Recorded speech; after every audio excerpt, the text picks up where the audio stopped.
बचपन में भी कोई संस्कार ऐसे थे क्या कि आप कोई पेरेंट्स की तरफ से ये बहता हुआ पानी रोक लो, ये कर लो, नहीं पानी का नहीं, वेस्टेज रोक। बचपन में तो मेरा जन्म ऐसी जगह हुआ जहाँ एक तरफ गंगा का पानी था पूर्व दिशा में मेरे गांव से, और पश्चिम दिशा में यमुना का पानी था।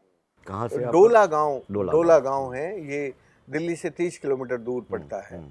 35 किलोमीटर दूर है। तो बहुत पानी था और बहुत गन्ने की खेती होती थी। लेकिन मेरे फादर मुझे नालायक इसलिए कहते थे, वो नालायक कह के ही बोलते थे कि मैं सबको ही गरीब कहते हैं पिता। जी। क्योंकि मैं कभी कभी अपनी किताबें भी गरीब बच्चों को दे देता था। किताबें जो वो उस जमाने में पेन पेंसिल छोटी क्लास में नहीं होता था, वो तो बड़ी क्लास में आके आता था। पर पांचवी क्लास तक हम केवल कलम से लिखते थे, कलम और दवात से। तो दवात में स्याही होती थी और कलम से डोबा देके उसमें लिखा करते थे। तो हम कलम भी कभी कभी दे देते थे, तो वो कहता था तू नालायक है।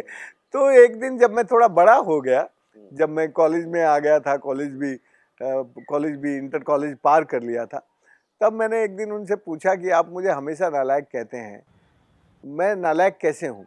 बोला तू ऐसे ही काम करता है जैसे नालायक लोग करते हैं, गरीब बच्चों के साथ खेलता है, इनके साथ खेलता है, तुझे जो काम बड़े करने चाहिए वो नहीं करने चाहिए, वो तू करता नहीं है, और तेरा ध्यान हमेशा खेती में है।